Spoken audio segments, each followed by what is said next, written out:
Ngayong magtatag-init na, pwede nang kulayan ang inyong drawing na outing.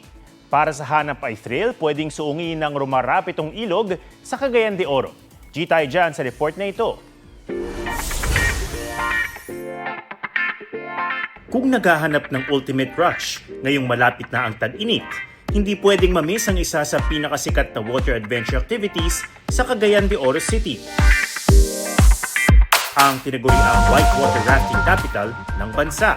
Ang adrenaline rush, rapido-rapido, sa hindi lang isa, hindi lang dalawa, kundi mahigit 10 rapids ng CDO. Kailangan maghanda bago magpaagos. May safety briefing, pagsusuot ng helmet at life vest na kasama sa kanilang package. 6 na tao ang sakay ng isang raft kasama ang 2 guide na siyang titimon kung kailan papaddle at papaano haharapin ang malalakas na agos ng tubig. Sa mga ayaw bumitaw, kapit besh. Isa sa mga sumubok ang doktor na si Kim. Kinakabahan ako na na-excite kasi first time ko nga siya. At first kasi hindi siya agad rapid. So parang medyo okay, chill.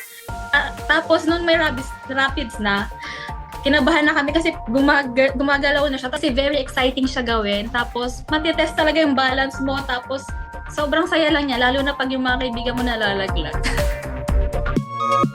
Pag nakaramdam na ng pagiging trentahin, pwedeng time out muna sa paddling.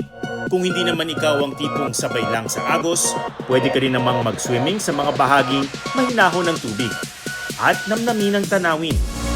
Bukod kasi sa thrill, bonus pa ang tanawin ng luntiang kabundukan at malinis na tubig ng Cagayan de Oro River. Water raftings, very recommended ko talaga. Lalo na sa mga hindi pa naka-experience. Well, ako uulitin ko siya if given the chance eh.